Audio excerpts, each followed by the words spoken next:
I would like to introduce now two ladies who I'm sure, well, I know everyone is aware by this time that there are a lot of women in this country who feel that they're being pushed around, and they have become very vocal. They call themselves the Women's Liberation Movement, and we have two representatives from that movement here tonight. They're both writers.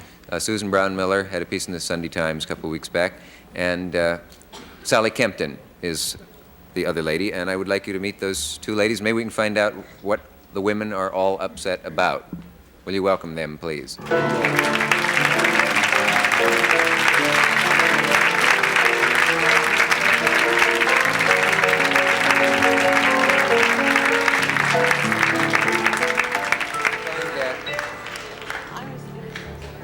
Are you Sally? Yes. Yes. Well, you've brought cigarettes. Could I not light it for you? No. Okay. Just a little joke, you see. Okay. Would you like to not light it for me? Is it true that you travel in pairs for some reason, or is this just a... There is a political reason why we came tonight together. A political reason? Yes. Oh, you want to leap right into that? Sure. The Women's Liberation Movement says sisterhood is powerful. Mm-hmm. And that means women together. And Women's Liberation is hot copy this season. And yeah, every magazine has an article. Right, every magazine has an article. All the shows kind of want to see a women's liberationist in the flesh. And our movement doesn't want to create stars or celebrities. So when we get an offer, we feel we should come, in a pair. Oh, well, stars are created in pairs. I mean... Right, but also we want to be crosstalk teams. I mean, we want to, answer questions for each other and support each other generally. Okay. What do you think men are doing wrong? They're in charge. Yeah. And they oppress us as women. They won't let us be. And Hugh Hefner is my enemy. Oh, is Hef your enemy? We really set you up tonight, didn't we? we've been watching. Even in the audience, I think. I get a certain. Well, I think we have more than a few. I'm sure you must have some of the lib friends people out here in the there. Well, if audience. that's true, then there are sisters. We didn't bring them. It's just that women's liberation is growing every day. You didn't stack the audience, if you'll pardon the expression. Now, you two are successful. You're Sally Kempton, are you? Right. You're successful writers. Have your careers been stood in the way of by your sex? Well, Susan should really answer that question because mine hasn't for various reasons, except psychologically, which is another issue. It's good you came in twos then, if yours has. Right. I never wrote anything till I was 28 years old. Mm-hmm. And I never dared to allow myself to believe that I had ambition and that I should be a writer. I worked at Esquire magazine for 2 years as a researcher. I worked at Newsweek magazine for 2 years as a researcher, and I'd go in periodically to my bosses and say, I'd like to do more, I'd like to write. And they'd say, oh, you got your hair set today, isn't that lovely? Things like that. And they never took my ambition seriously. When I was 28, I read Betty Friedan's book, The Feminine Mystique, and I saw myself on every page, and I knew what she was talking about. And I knew that I really wanted to do something, and for me it was writing, so I started to do it. And, I've had some small success at it. Mm-hmm. That's all. Well, we're really not successful. I mean, we're just doing something that ordinary guys do all the time. There's nothing exceptional about being a freelance writer or a reporter. Yeah. All kinds of mediocre people do that. It's just because we're women, somehow, it seems very special. Well, what is it you want done, if you could wave a magic wand now, that would release you from the yoke of this oppression that you all talk about? What would do it quickly? Is it a whole change of attitude in the Western world? Yeah. It's a change in education, really.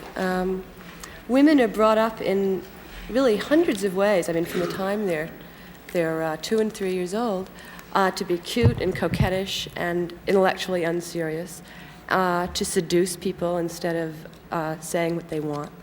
Mm-hmm. I think it would be, what we would really like is for there to be no necessity for seduction in the world at all. And particularly for there to be no necessity for women to seduce men to get what they want. Well, now, there's some of you, and I find it hard to not say some of you, because there are different voices speaking for the Women's Liberation Movement, who reject men altogether. They won't sit in the same room with a man if they can avoid it. Are you two of those ladies? And if so, what are we doing here? I think we're probably more optimistic about the ability of men to change. We think there's going to be a struggle, and we don't think that men are going to give up their power and privilege easily. Because they benefit from oppressing women. They really do. Hefner has built an empire based on oppressing women.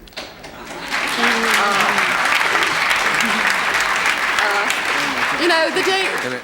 one lady that we spoke to, who's a member of your movement, would not come on tonight with you, Mr. Hefner, because she said it would be like putting Stokely Carmichael on with George Wallace. I don't know which of you is flattered by that, but Feels like Wallace, eh? That's, I don't know which of you is which, but have you had this reaction before tonight? yes, I think Playboy's been singled out along with, the Miss America contest and some other things as, as the extreme example of what the new feminists feel is the wrong image for women. But, having been described as an oppressor, can I respond just a little bit? All right. I'm more in sympathy than perhaps, the girls realize with... Women. I'm sorry. Yes, I'm 35. Than the ladies realize. I use girls referring to women of all ages. You should stop. You want to be called a boy. Oh, I see. Okay. I always felt it was complimentary, but Never thought you'd have your mouth washed out for saying girls. no, that's right. That's a very important I'd phrase. never thought of girl as being, but I think there's validity to it. I think there's validity. I'd never thought of it as being, condescending. That's because your magazine All right, has but an wait, image of women at an arrested development. Well, let me respond. Let me respond for just a moment, and then we'll May I really just say kick that it the back ladies and in your forth. magazine have the opposite of arrested development? Now here. Now, first of all, the girls in the magazine are admittedly young. The average age of our male reader is 26, so there's a certain logic to that. Mm-hmm. But in terms of my attitude on the feminist movement as it exists now, I think that women over generations and centuries have indeed been oppressed. I think there's no question about it. Yeah. It's only a relatively short time that they've had the vote, and a short time before that they were allowed to own property. I think there are still many areas in society in which they do not have equal job opportunity. One of the thrusts of the feminist movement is for better abortion laws. I think Playboy has done as much as any mass media in terms of trying to accomplish exactly that. But I take issue and separate in this one rather fundamental area. There is usually a parallel made between female emancipation and racial equality. And I don't think it's the same thing, even though the feminist movement grew out of the civil rights, the current feminist movement grew out of the civil rights business. For this reason, I don't think that the color of a man's skin is any more important than whether he is blonde or brunette, blue-eyed or brown-eyed. I think whether you are male or female is the beginning of who you are as a human being. I think it's important, and I think that it is important emotionally as well as physically. I think there are differences, and I think there should continue to be differences. I think what we want to try to do is find roles in society that are not as limiting as they've been in the past, and they have been far more limiting for women than men, admittedly, but very limiting for both in the past. I hope we're going to evolve into a society in which the broadest spectrum of opportunities exist for both men and women, but I think that to begin with, we are, I like very much Mary Calderon's comment in a recent Playboy interview in which she said, she's less interested in women's rights than human rights. I think that it's... Would you like to respond, Susan? I certainly would. The role that you have selected for women is degrading to women because you choose to see women as sex objects, not as full human beings. Well, it obviously Hold is on degrading... now. The day that you... It obviously is I degrading want to to a say, lot I of haven't women. finished. The day that you are willing to come out here with a cottontail attached to your rear end,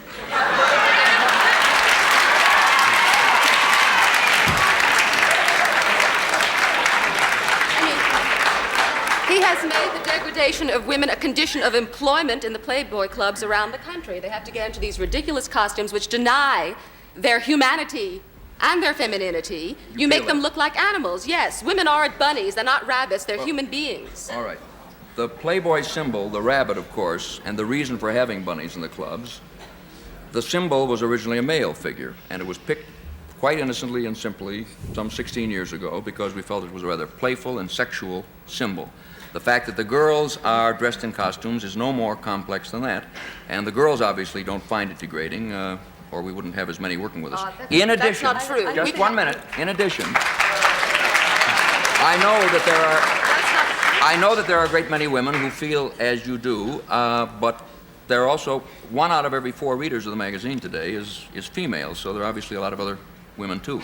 In terms of degrading and wearing a bunny tail, the parallel that's usually made is, why don't you create a women's magazine with nude men, because there's some kind of a notion that, taking the clothes off is a degrading concept. Hey, Helen Gurley Brown wants to put a Yes, I man know- in I know she does, and I think she may Cosmopolitan. do What do it. you think of that and her? Well, that's another symptom of the same decadent problem, right? Is I she mean, just a yeah. female half? Well, I don't know. I'm sort of... No, she's she not. isn't. I mean, Helen Gurley Brown, at least, was the first person who ever said that it was okay for a woman to be single up into her 40s and 50s. One has to give her that. But she runs a magazine for women who want to know how to get men, just as Mr. Hefner runs a magazine for men who want to seduce women.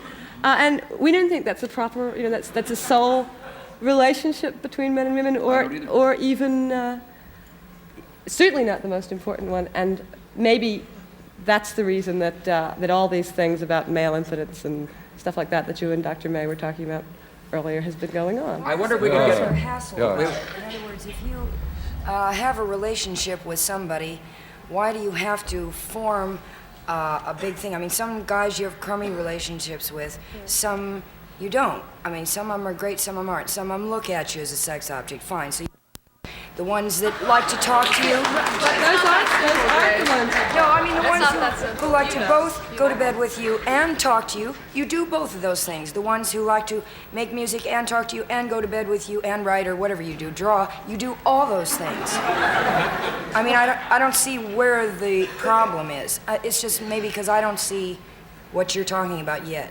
But I don't see the problem yet. I think we need another show on the subject. We have to pause. We'll be back in a moment. Dr. May, you've been very quiet and patient. Yes, well, I've been thinking and listening. I very much agree with most of what you've been saying. And I do think that Playboy has treated women as an accessory, like the tie or the shirt or whatever one wears. Now, that's what I was trying to say a little while ago. Now, and it's not just that this is happening in the modern period, Mr. Hefner. In the Middle Ages, women were terrifically powerful. Anne of Aquitaine and these queens led armies, and 70, one conquered another land and married again. This is a period of women's power. Now, agreeing with most of what you say, let me put in one qualification, that I think the difference between men and women ought to be capitalized on and not swept under the rug. For example, we are men and you are women, and the best identity. See, when I work with a patient, she's a woman, I have to get her over all these subdued, docile feelings. I mean, it doesn't make a human being. But also, You're I a have... rare psychiatrist. What'd you say? I said you are a rare psychiatrist. Well, Yes. I hope so. But There are very many strict Freudians who tell their women patients that they're not accepting their female role. They can only find salvation I don't through think I've housework used and that motherhood. in Right. 40 years. That's been longer than I've been practicing. But look, let me put in one point. It's the old French idea, vive la différence. I think what you ought to do is not try to be the same as men. After all, I don't think most of us have done a very good job with our lives. But you ought to try to affirm your, what you are as women. And I think the mistake of the women's liberation movement is where they want to be just the same as men, which I'm sure you don't, but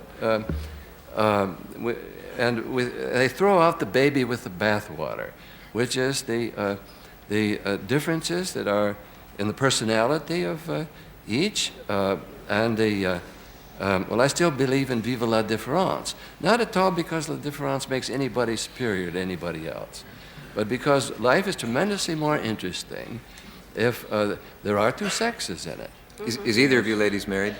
Yes, Here, I- here. You are. Now, some of you are really against marriage completely. Yes. Yeah, I think most of us feel that the marriage laws are very discriminatory against women. Except in California with alimony, apparently. Would you Well, accept alimony if you were divorced? No. You wouldn't. But I would think that a woman who spent her whole life being a housewife and mother should. I think that in such cases, alimony is really the price that men pay for women's oppression.